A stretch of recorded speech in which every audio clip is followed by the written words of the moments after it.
하나님께서는 하나님의 백성들에게 꿈과 비전을 주시고 또한 사명도 더해 주십니다. 그래서 이 꿈과 비전, 이 사명을 받은 사람들은 어떻게 살아야 할까요? 어떤 사람들은 하나님께서 꿈을 주셨다고는 하는데 내가 하나님의 비전이 있다고 이야기는 하지만 하나님께서 알아서 다 해주시겠지라고 하면서 아무것도 하지 않고 기다리는 분들도 계십니다. 근데 그러면 과연 일이 잘 되어지겠습니까?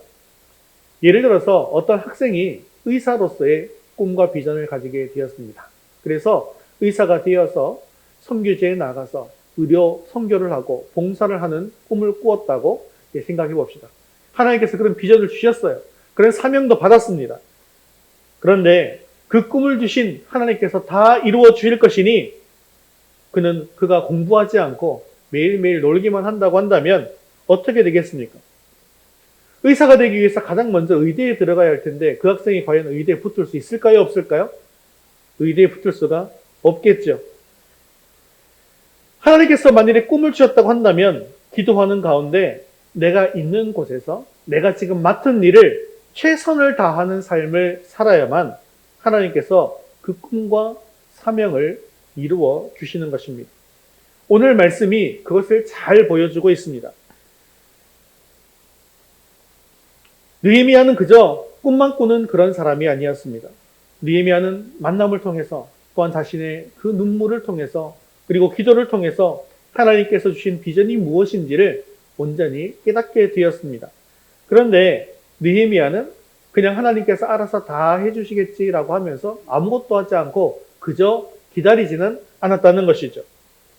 그는 4개월 동안 하나님의 때가 오기를 기다리면서 열심히 기도로 준비했습니다. 그리고 하나님의 때가 오면 어떻게 해야 할 것인가 라고 하면서 기도하는 가운데 그것도 철저하게 준비했습니다.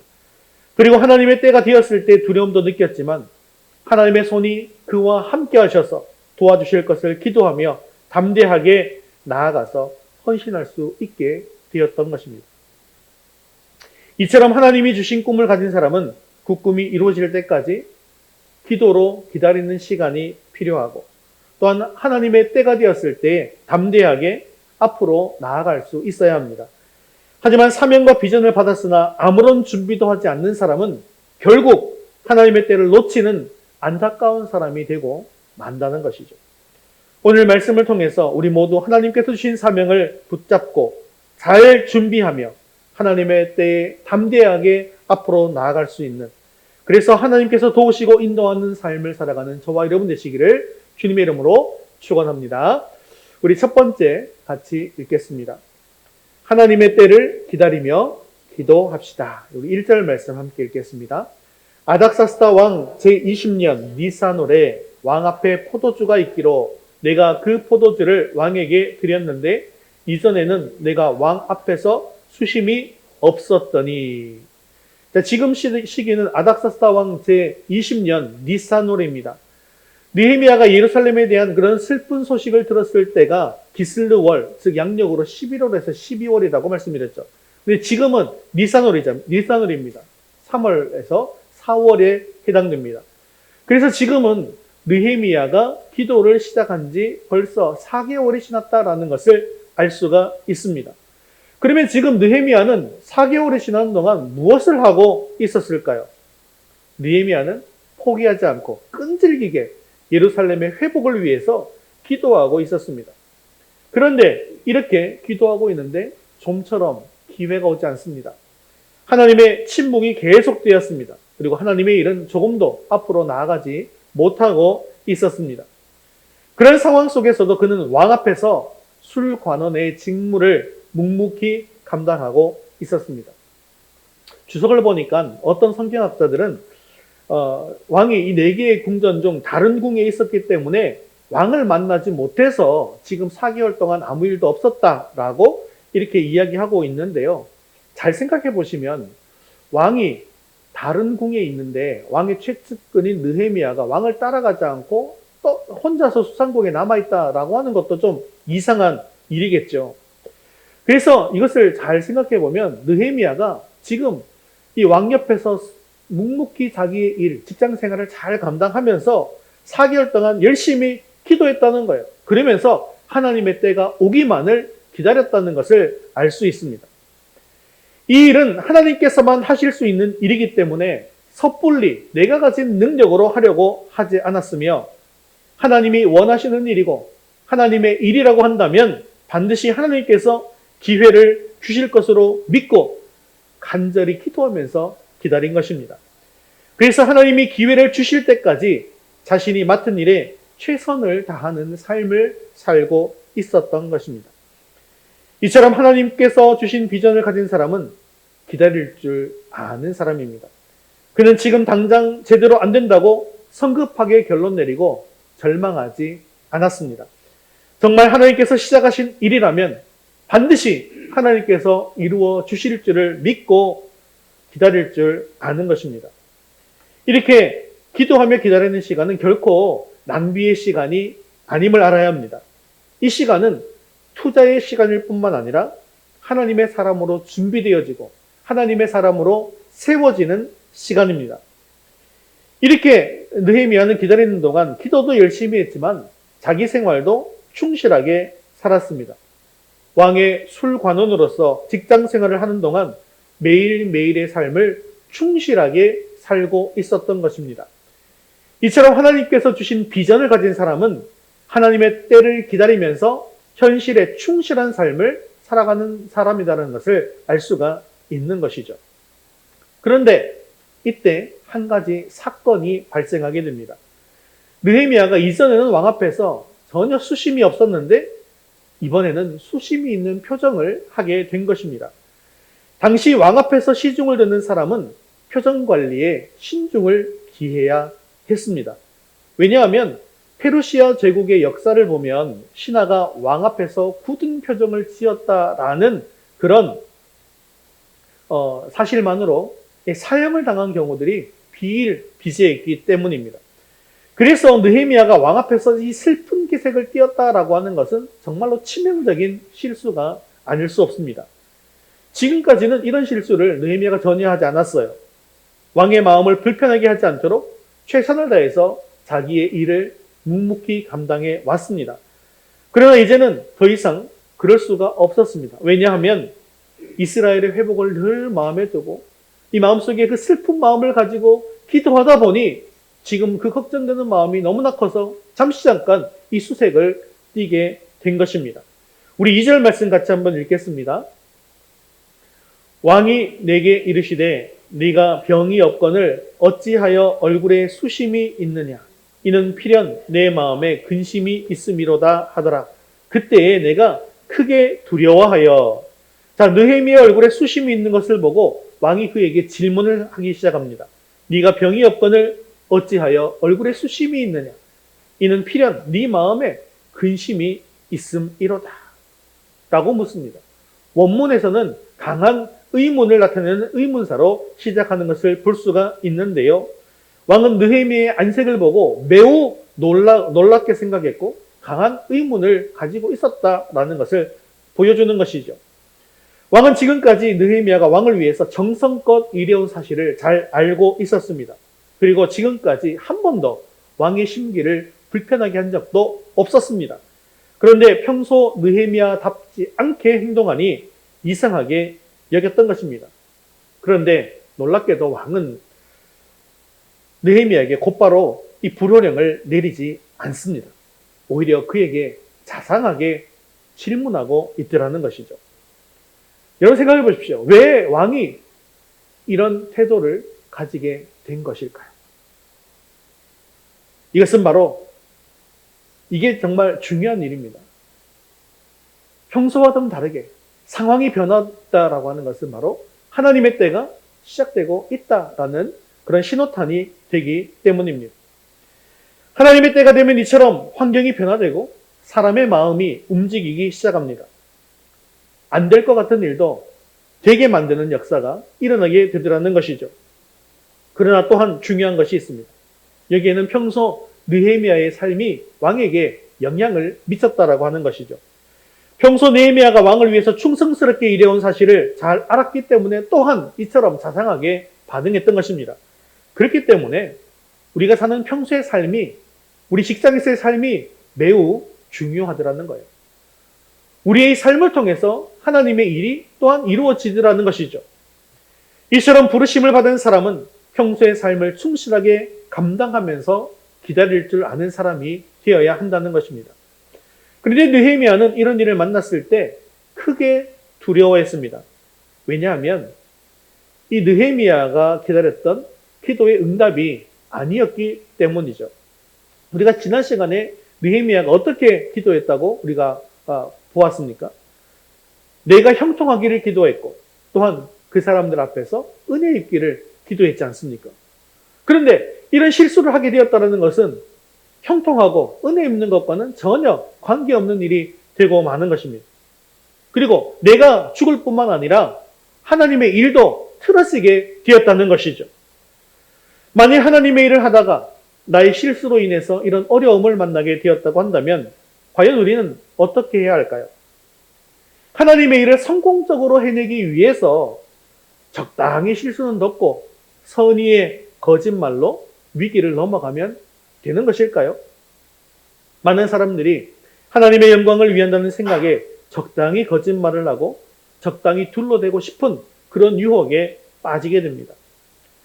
그러나 우리가 꼭 기억해야 할 것은 하나님의 일은요, 항상 하나님의 방법대로 해야 한다는 것입니다. 우리가 인간적인 생각과 인간적인 방법으로 그 모든 것들을 동원해서 이렇게 일을 되게 하려고 하는 것은 하나님을 온전히 믿지 못하기 때문에 일어나는 일이라는 것이죠. 정말 하나님을 신뢰한다고 한다면 우리의 실수까지도 다 사용하셔서 하나님의 목적을 이루시는 것을 믿으시고 진실만 말하면서 거짓은 버리고 나아가야 한다는 것입니다.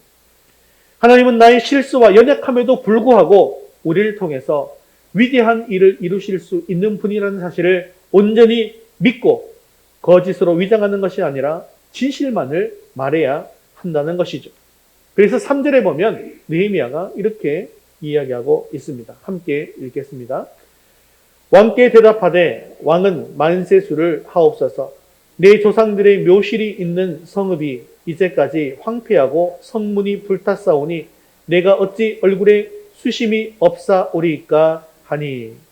느헤미야는 가장 먼저 왕에게 최선의 예의를 갖춰서 대답합니다. 왕은 만세수를 하옵소서.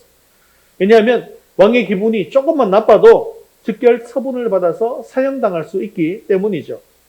그렇게 예의를 갖추고 난 뒤에 자기의 사정을 정직하게 고백합니다.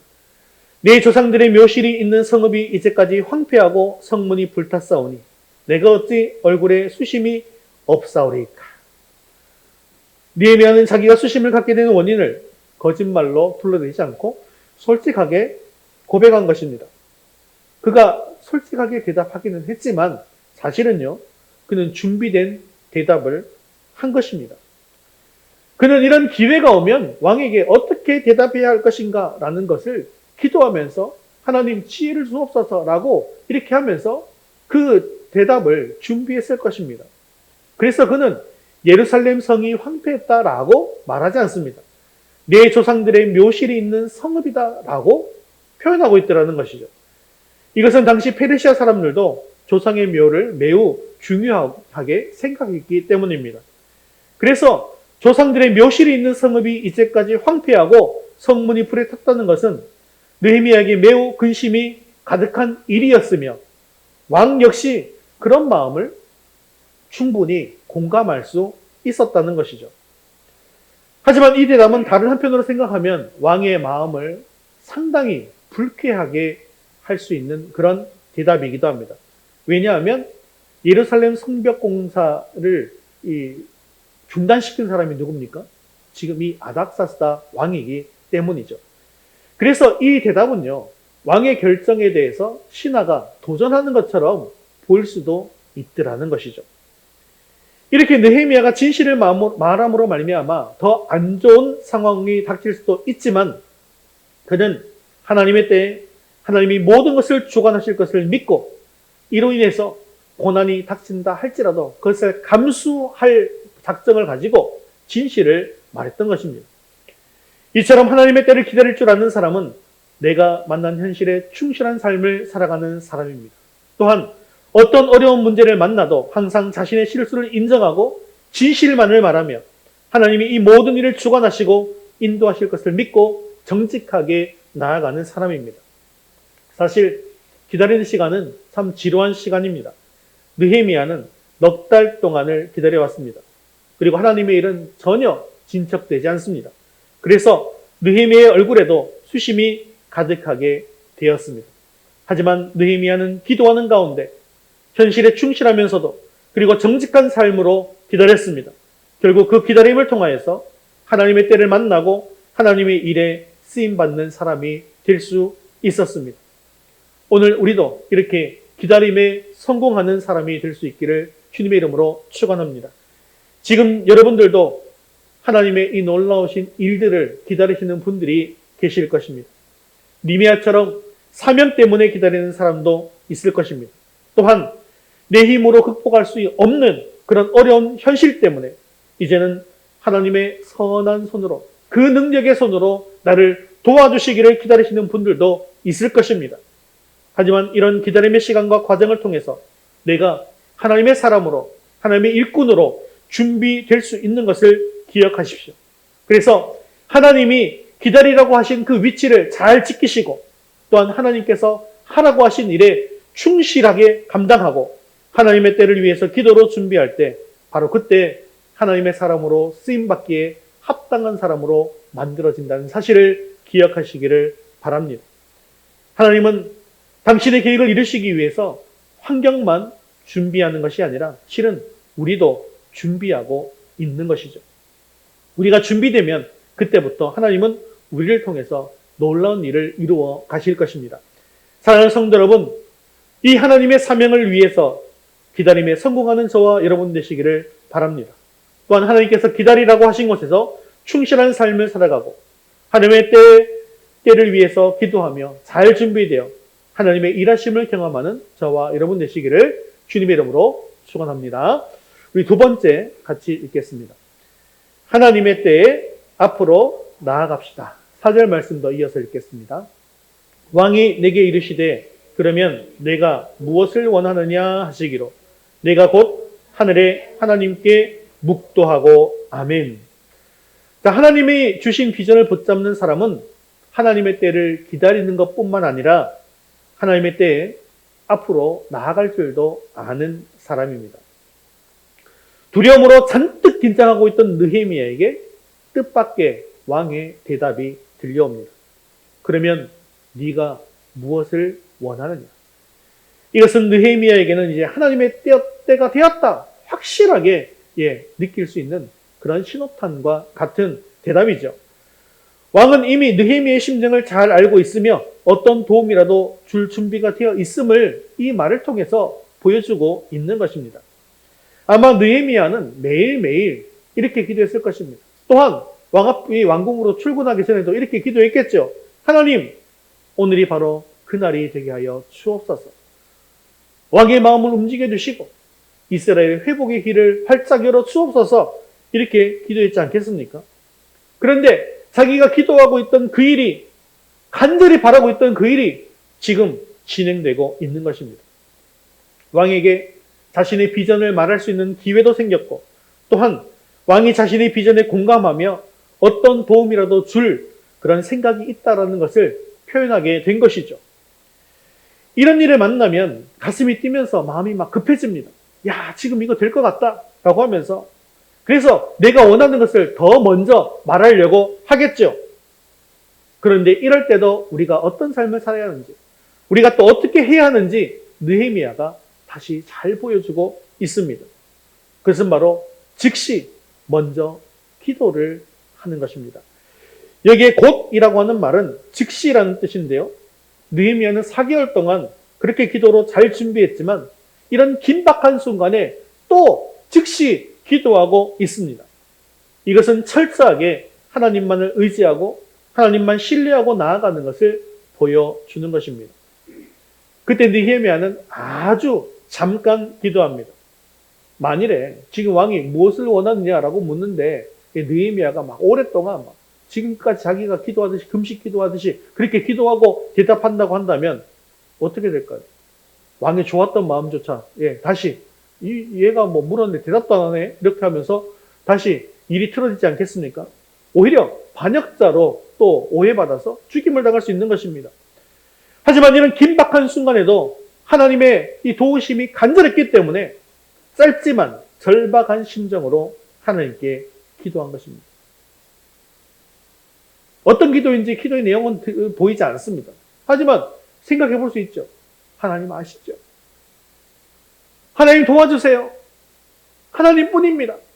뭐 이렇게 아주 간단하게 1초나 2초 만에 끝날 수 있는 그런 기도. 사실 우리에게도 이런 짧은 기도의 시간이 중요한 것을 기억하시기를 바랍니다.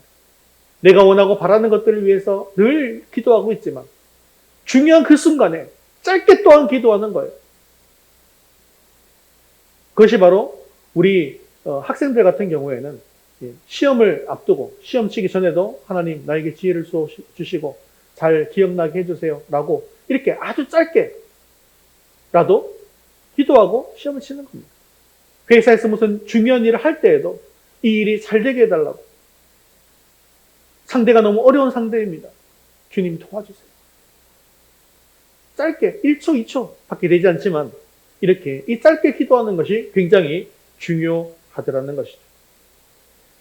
하나님은 우리의 기도를 한 번에 다 응답하시지 않습니다. 그렇기 때문에 오랫동안 기도해야 될 때가 있습니다. 하지만 하나님의 일이 이루어지는 현재 이 자리에서 하나님을 의지하는 태도가 더욱더 중요하다는 사실을 기억해야 한다는 것이죠. 그래서 중요한 순간에 짧은 기도를 통해서 응답받을 수 있게 되어지기를 바랍니다.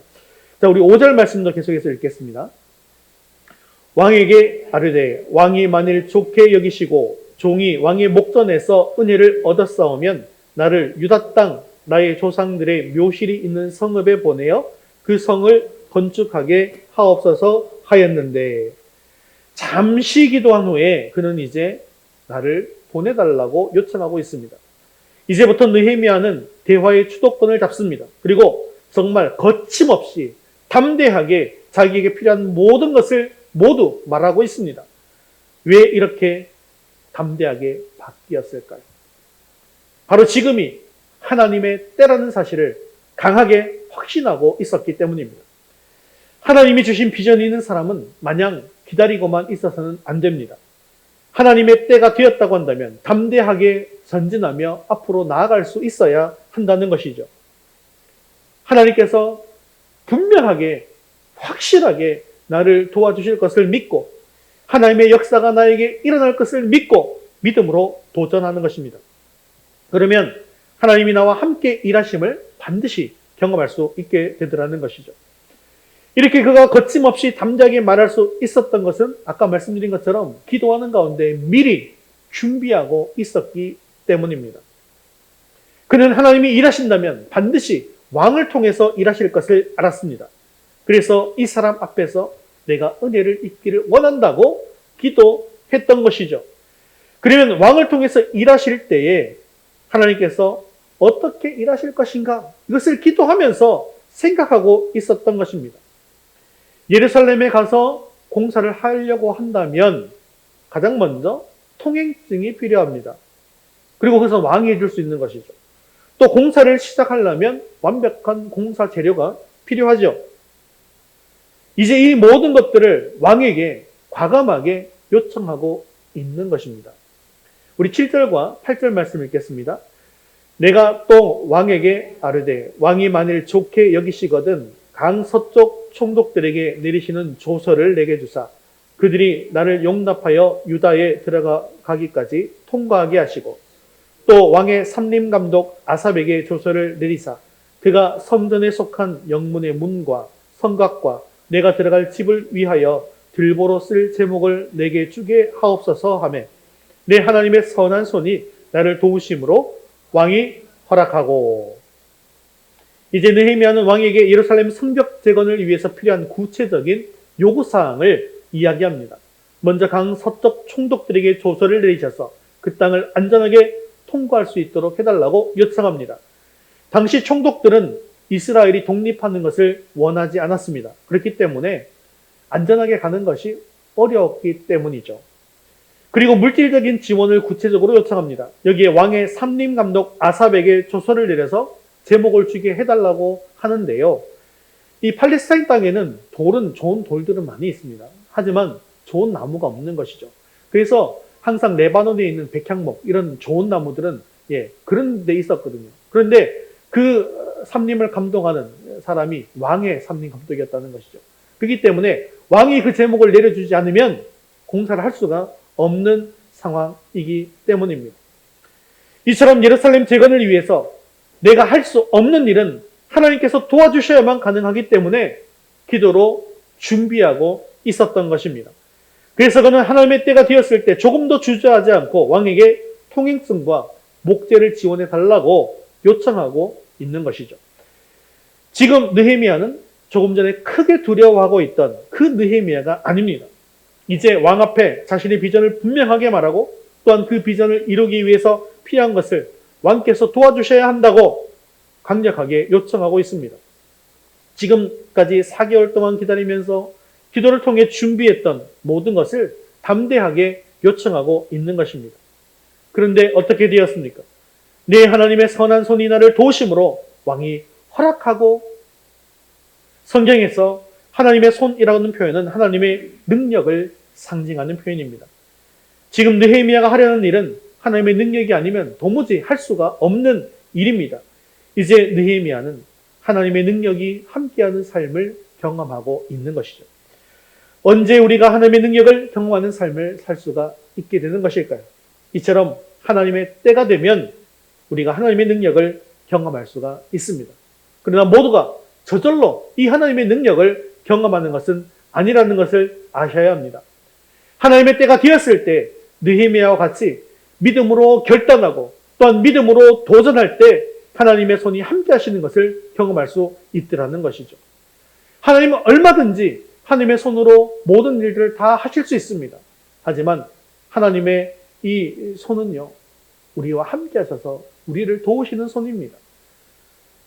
하나님은 얼마든지 하나님의 손으로 골리앗을 쓰러뜨릴 수 있지 않습니까? 하지만 하나님은 어떻게 하시죠? 믿음으로 도전한 다윗의 손을 통하여서 골리앗을 쓰러뜨리셨습니다. 또한 하나님은 얼마든지 홍해를 하나님의 손으로 가르실 수 있는 분이십니다. 하지만 믿음으로 내민 모세의 손을 통해서 홍해가 갈라지는 기적이 일어나게 하셨습니다. 여기서 우리는 중요한 원리를 하나 배울 수 있습니다. 하나님의 손은 도우시는 손이라는 것이죠. 즉 하나님의 손은 믿음으로 도전하는 사람들의 손을 통해서 일하신다는 것입니다. 그래서 하나님의 손이 도우심으로 하나님의 기적이 일어나는 것을 경험하게 된다는 것이죠. 사랑하는 성도 여러분, 우리 모두 하나님의 때가 오기를 기다릴 줄 아는 사람이 되시고 또한 하나님의 때가 되었을 때 믿음으로 결단하고 믿음으로 도전하는 하나님의 사람이 되시기를 바랍니다. 그래서 하나님의 손이 나를 도와주시는 것을 경험하는 삶을 살아가는 저와 여러분 되시기를 주님의 이름으로 축원합니다. 우리 세 번째 같이 읽겠습니다. 하나님의 때에 도와주십니다. 우리 9절 말씀 함께 읽겠습니다. 군대 장관과 마병을 보내어 나와 함께 하게 하시기로 내가 강 서쪽에 있는 총독들에게 이르러 왕의 조서를 전하였더니.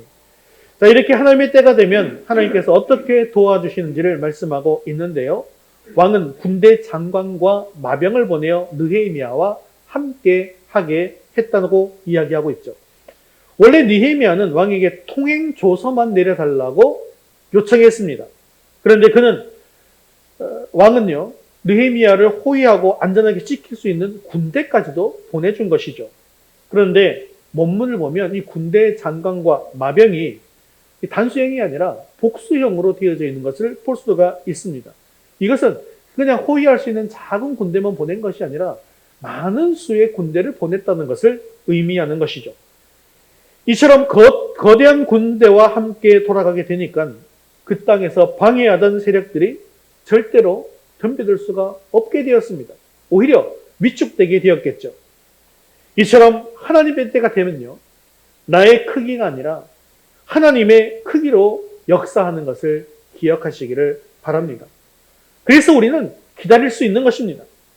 하나님의 때가 되기 전에는 막막하게 생각된다 할지라도 하나님의 때가 되면 모든 것이 한꺼번에 역전되어지는 놀라운 역사가 일어나기 때문입니다. 느헤미야도 이렇게 하나님이 일하시기 전에는 정말로 막막했을 것입니다. 그가 할 수 있는 일은 아무것도 없었습니다. 하지만 하나님의 때가 되고 하나님이 일하기 시작하시니 왕의 마음이 움직입니다. 그리고 거대한 군대가 움직입니다. 그리고 필요한 물질들이 채워지는 역사가 일어나게 되는 것이죠. 그래서 우리는 기도할 때에도 하나님이 얼마나 크신 하나님인가 그것을 아는 것이 중요한 거예요. 느헤미야는 그것을 알고 기도했지 않습니까? 하나님은 나와 크기가 전혀 다르신 분이십니다. 그래서 나의 크기로 하나님을 재단해서는 안 된다라는 것이죠. 즉 내가 할 수 없기 때문에 하나님도 할 수 없다고 지레 포기하고 나아가서는 안 된다는 것입니다. 그러므로 하나님의 크기로 역사하실 하나님을 기대하면서 하루하루를 살아가는 저와 여러분 되시며 또한 하나님의 크기로 역사하는 놀라운 은혜가 임하기를 주님의 이름으로 축원합니다. 우리 10절 말씀 함께 읽겠습니다. 호론 사람 산발락과 종이었던 암몬 사람 도비아가 이스라엘 자손을 흥왕하게 하려는 사람이 왔다 함을 듣고 심히 근심하더라. 자, 이 말씀을 무슨 뜻이냐면요. 하나님의 때가 되면 이 긍정적인 일만 일어나는 것이 아니다라는 사실을 우리에게 보여주는 것입니다. 하나님의 때가 되어서 하나님의 일을 할 때에도 반드시 마귀도 함께 일어나게 되더라는 것이죠. 하나님의 역사가 일어날 때 마귀가 절대로 가만히 있지 않는다는 것입니다. 당시 산발리앗은 사마리아의 총독이었습니다. 도비아는 그의 부하였고요. 그들은 느헤미야가 이런 군대를 거느리고 오는 모습을 보고 심히 근심했다라고 말씀합니다. 그 이유는 이스라엘 자손을 흥왕하게 하려는 사람이 왔다는 소식을 들었기 때문이죠. 이 산발렛이라는 사람은요, 당시 팔레스타인에서 막강한 권력을 휘두르고 있는 사람입니다. 이스라엘은 당시 바벨론 포로에서 돌아와서 정착을 하기는 했습니다. 1차, 2차 이렇게 돌아와서 정착했지만 아직 제대로 독립하지 못했습니다. 그리고 성전은 만들었지만 이런 사람들의 방해 때문에 성벽도 제대로 만들지 못하고 여전히 이 총독의 사마리아 총독의 지배를 받고 있었던 것이죠. 그런데 갑자기 느헤미야라는 사람이 왕의 군대를 이끌고 예루살렘의 회복을 위해서 등장한 것입니다. 만약 이스라엘 자손들이 예루살렘 성벽을 재건하고 안정된 나라를 세우게 되면 자기들의 영향권에서 벗어날 것이 분명하기 때문에 느헤미야가 예루살렘 성벽을 재건하는 일을 그토록 집요하게 방해했던 것입니다. 그냥 아무런 방해 세력 없이 모든 것이 순조롭게 진행되면 좋을 것 같잖아요.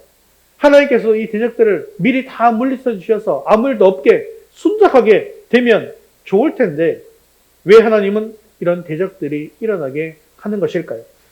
출애굽기 9장 16절에 이스라엘이 출애굽할 때 애굽왕 바로를 세운 목적을 이렇게 이야기하고 있습니다. 우리 출애굽기 9장 16절 말씀 같이 읽겠습니다. 내가 너를 세웠음은 나의 능력을 내게 보이고 내 이름이 온 천하에 전파되게 하려 하였음이라. 아멘. 이처럼 대적하는 세력들 때문에 하나님의 능력이 더욱 분명하게 나타나게 된다는 것입니다. 이처럼 바로가 하나님을 대적했기 때문에 하나님은 더욱더 크신 능력을 나타내셨고 이런 과정들을 통해서 이스라엘 백성들은 자신들과 함께 하시는 능력의 하나님을 더욱더 분명하게 경험할 수 있게 되었던 것입니다. 그렇기 때문에 우리가 하나님의 일을 하면서 또 하나님의 때 하나님이 이루어지는데 그때 우리를 대적하는 자가 일어난다고 해서 두려워할 이유가 전혀 없습니다. 그들이 강하면 강할수록 우리 하나님은 더욱더 강한 능력으로 우리와 함께 하실 것이기 때문이죠. 그 하나님은 나의 크기로 함께 하시는 것이 아니라 하나님의 크기로 함께 하셔서 능력을 행하실 것입니다. 그래서 우리는 나의 한계 때문에 하나님을 제한하는 어리석음을 범해서는 안 된다는 것이죠. 내가 할 수 없기 때문에 하나님도 할 수 없다고 생각하면 안 되는 것입니다. 하나님은 나와 크기가 전혀 다르신 분이십니다. 하나님은 크고 놀라우신 분이십니다. 그래서 하나님이 일하기 시작하면 우리는 무엇이든지 감당할 수 있습니다. 사랑하는 성도 여러분, 이제는 나의 크기로 하나님을 제한하는 것을 중단하고 하나님의 크기로 나와 함께 하실 하나님을 기대하며 믿음으로 나아가서 크신 하나님의 능력을 경험하는 저와 여러분 되시기를 주님의 이름으로 축원합니다. 말씀을 맺겠습니다. 우리는 삶을 살면서 어느 때 기다려야 하는지 또 어느 때 앞으로 나아가야 할지를 몰라서 답답하고 막막할 때가 있습니다. 그런데 오늘 만나볼 느헤미야는 기다릴 때 기다릴 줄 아는 사람이었고 앞으로 나아갈 때 나아갈 줄 아는 사람이었습니다. 그래서 하나님의 손이 나와 함께 하시는 놀라운 경험을 하게 된 것이죠. 어떤 사람이 기다릴 줄 아는 사람입니까? 하나님이 기다리라고 하신 위치를 잘 지키면서 하나님께서 하라고 하신 일을 묵묵히 충실하게 감당하면서 하나님의 때를 위해서 기도로 준비하는 사람입니다. 그리고 이렇게 기도하는 시간을 통하여서 우리가 더욱더 하나님이 쓰시기에 합당한 사람으로 만들어 가시는 것이죠. 또한 어떤 사람이 앞으로 나아갈 줄 아는 사람일까요? 하나님의 때가 되었을 때 믿음으로 결단하고 믿음으로 부딪히며 도전하는 사람입니다.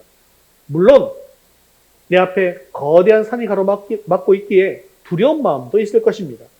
하지만 하나님께서 함께 하실 것을 믿고 기도하며 담대하게 나아가서 헌신하는 것입니다.